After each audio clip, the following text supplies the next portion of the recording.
Why do you have the house and inheritance all to yourself? My brother, whom I had not heard from for 5 years, suddenly showed up at my mother's funeral and started ranting. He had abandoned our mother 5 years earlier when she needed care and had disappeared. I was absolutely mortified, but my son opened his mouth as all the relatives stared. As a result, my brother was avoided by my relatives. My name is Maddie Joan and I am 48 years old. 10 years ago, my husband committed adultery and went straight to divorce, and I left home with my then 8-year-old son, Hayden. There was alimony and child support, so I then became a licensed nurse and now live happily with Hayden, who is now 18 years old. He is a much older man now, but at the time he was 8 years old and still very much in need of my help. I live in what is called a regional city, and Hayden attends a public university in the area. My parents' house was also a 15-minute drive away, so I visited them often, but I was concerned about my mother's recent health problems. Then one day, I received a phone call from my brother Thomas, who lives with my mother. I went to our mother's hospital today. She's going to have surgery, he said. My mother has always hated hospitals. I had always tried to persuade her to go to the hospital whenever she felt unwell, but she had always adamantly refused. My mother was like that. Thomas, take me to the hospital. She said that the pain in her lower abdomen was quite severe. My mother was in so much pain that she could no longer walk. Thomas immediately took her to the hospital, but the doctor said, "Why did you leave it until it got this bad?" He was furious with her. Some of her internal organs were necrotic, and an X-ray showed that she might have osteosarcoma in her pelvis. He said that if she were a normal person, the pain would be unbearable. My mother had been going to the orthopedist regularly for her stiff shoulders and had a lot of pain medication. She was taking those painkillers every day to cover up the pain, and the doctors were apparently dismayed. My mother is 76 years old. For some reason, some people this age don't like hospitals, and I work as a nurse, and I see rather a lot of such patients. I had been paying attention to her, but I had not considered that she had been fooling around with pain meds. Hayden and I both rushed to the hospital, but my mother was in surgery and I couldn't see her, and I didn't feel comfortable until the surgery was over. The surgery was a success, but the strain of the pelvic surgery was still too much for her and she ended up in a wheelchair. We were waiting for the test results to see if she had cancer, but a few days later the results came back and it turned out that her body was cancerous. Since it had not metastasized to that extent yet, it was decided that she would continue to have regular visits to the hospital for tests and to discuss treatment options. After a month in the hospital, my mother returned home, but a few days later, from Thomas, I need you to take care of Mom with me. I can't do this alone. I was torn, and so was Hayden. Mom, I'm sure Grandma would feel more comfortable if you cared for her too. I can commute to college from the grandma's house, and we can go. So, I was told. So I decided to move out of the apartment in Hayden and I would live at my parents' house.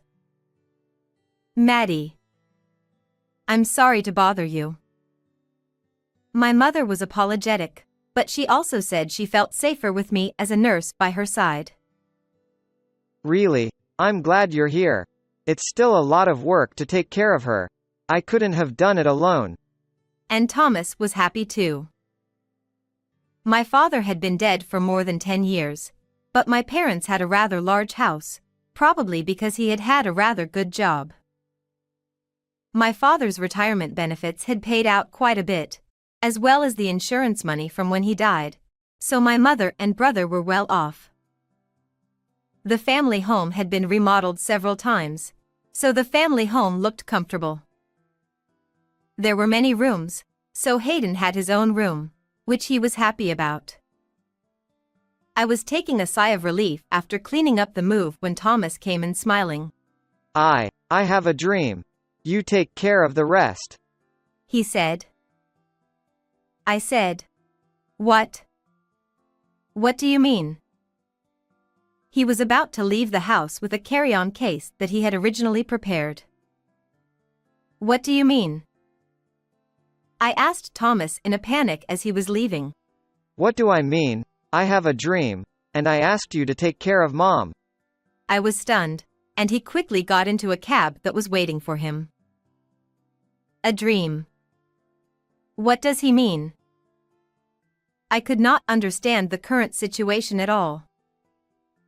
My brother had always lived a depraved life, never holding down a regular job, but working part-time to make ends meet. If he had a bad day, he would immediately quit his job and never step out of the house in a huff.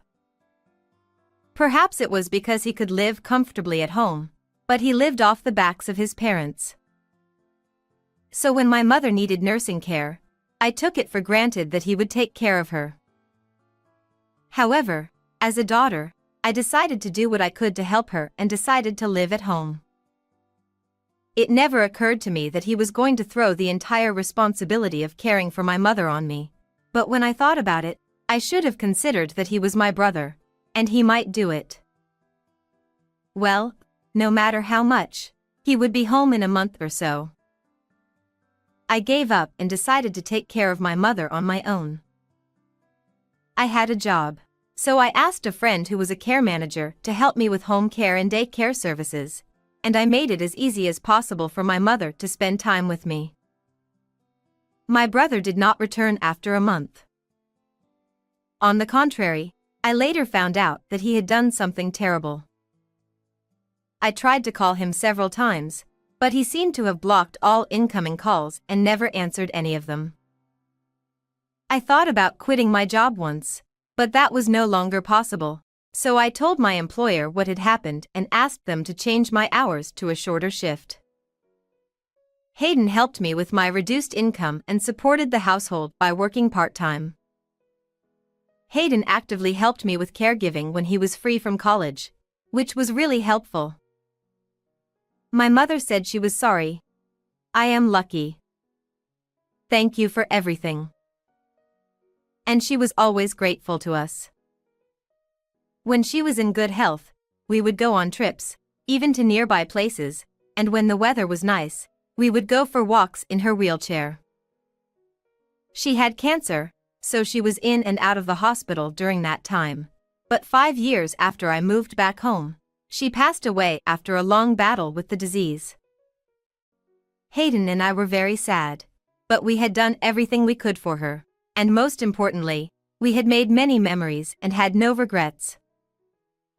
She was a well-liked person and many relatives and friends came to her funeral before she died.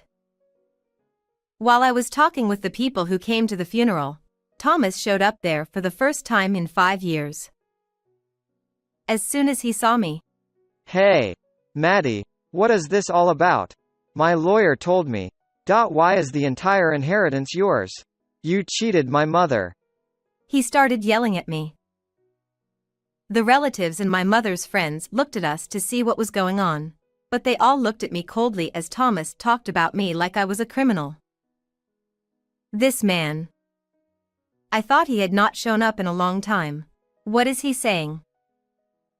I was too angry to say anything, and Hayden, who was there, opened his mouth. Uncle, it's been 5 years. How was your trip around the world? Throwing your mother in charge of taking care of my grandmother, taking all her money and going. Did you have fun? When did you come back? You must have been very busy to show up after Grandma passed away. Hayden said, raising his voice. Thomas froze when he heard that. That's right. Thomas had left me in charge of my mother's care and had absconded with her bank book. We didn't find out until a month after he was gone, and by then my mother's savings account was worth 0. Her savings account book contained my father's retirement and insurance money, so it must have been quite a bit. Knowing this, I decided to quit my job once and for all to concentrate on caring for her. But I couldn't do that either, and our family had a really hard time for a while. Thomas, did you spend all of your mother's savings? She was in real trouble because you took all the money she had saved. How dare you come here today so brazenly? I told him clearly so that everyone could hear. In fact, I knew where my brother had been after that, from what I had heard from acquaintances. One day, a few months after he was gone, a mutual acquaintance of his and I showed me my brother's social network.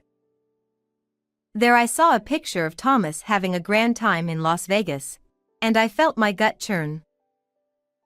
I told my mother that he was also spending a lot of money abroad. I'm giving up that money.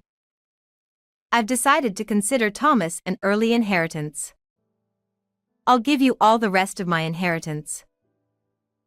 And then she called a lawyer and prepared the documents for that. My mother, in addition to the money, had stocks and land, and she made sure that I could inherit her home as well. And she also had expensive insurance policies, so she made the arrangements so that I could have all of that as well. Some of the stocks were sold a little when she had trouble making ends meet, but she still had a sizable inheritance. She did not play hardball until just before she passed away and tried to leave it for our future. I had once told my mother that I was going to sell my shares to quit my job so that I could focus on caring for her. Don't throw away your career for me. If you quit my job, you won't be able to go back to it in the future. Even if you have the money, you should keep the job that you think is your life's purpose. I can pay for the home care and daycare services, so you should continue working as long as it is not a burden on you. My mother said. My mother knew that I really loved my job as a nurse. I could not forgive Thomas for betraying her kindness and abandoning my mother as soon as she needed care. When Thomas told me and Hayden about all the wrongdoings he had done in front of his relatives and acquaintances, he turned pale. But, well, that's all a lie you and your son are telling me to frame me. That's right. Now that my mother is dead, you can say whatever you want because you don't know the truth. You're such a liar. And how he turned the tables on me. Even though our positions were completely reversed, he countered with a lie. Besides, it's against the law for the entire inheritance to be yours. He is still saying. Thomas had played around and spent all his savings, apparently. An acquaintance had confirmed this to me on social networking sites, and since his life was gradually becoming poorer and poorer, I was thinking that he had somehow run out of money. I didn't look at his social networking sites because they made me angry, but I was interested to hear about his life from time to time from acquaintances. He had been back in town for the past few months thinking it was time to ask my mother for some money, but he didn't want me to get mad at him, so he was laying low. Thomas had always been a hard-headed person, posting everything on social media, and he had also been caught living in a cheap apartment.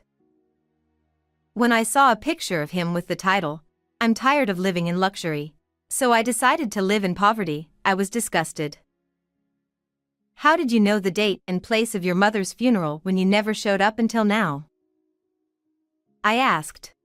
I saw it in the newspaper. I only put it in the local newspaper. I knew he was nearby. Uncle, I thought you were still overseas and didn't know about Grandma's funeral. Huh? But the newspaper with the schedule of the funeral was only distributed to people in this area. Could it be that you lived around here? Then why didn't you come to visit her? Why did you wait until Grandma passed away? Why? And Hayden started asking a lot of questions. I was skunked and laughed a little, because Hayden had said everything I wanted to say. No, so I've been living here in town, but I've been pretty busy. I went to visit him when you guys didn't know. It was about a week ago. He lied, still not giving up. Well, do you know which hospital your mother was in? I asked. That one, right? The hospital where you work. Thomas was getting sloppy. Then, without a pause, Hayden says, Oh, Grandma died at home in her last days. She hadn't been to the hospital in a month, Mom. Hayden, he was pretty angry, so I'm going to push him all the way. You guys are out of character. What's the fun in screwing me over? And he got angry again. That's enough, I said loudly. It's your thing, anyway. You were planning to take advantage of the many relatives at the funeral, weren't you? And you were going to take my inheritance away from me. But the world is not that easy, I said, and he couldn't say any more, as if I had hit the nail on the head. Didn't you plan to ask your relatives to introduce you to a job? I know a lot of our mother's relatives are in business. You've never had a real job, and now that you're in your mid-50s, no one will hire you, right? I said more, and he sat down, heaving this time. Hey, how did you even know that? I said it in the right way, but he got the picture. That sucks. He seemed quite shocked that I had found out everything and couldn't talk anymore. Uncle, I'm 23 years old and in my second year of working, and I'm going to take a lesson from you as a lesson against you. Hayden tooted. None of the relatives took Thomas's side, and he apparently turned to several relatives after that, but they avoided him. He had been playing around for 5 years, and it seems that most of the time when he tried to work, he was dropped on his resume. He was 54 years old, had no regular job, and seemed to be living off part-time work every day. I was inherited from my mother, and I am still working as a nurse. My job allows me to interact with people from all walks of life, and being told thank you is what makes my life worth living.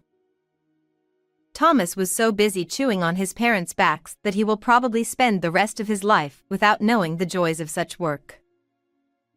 I believe that people who think only of themselves will never reach true happiness, even if they can afford luxuries. What did you think of this story? Please subscribe to our channel. See you in the next video.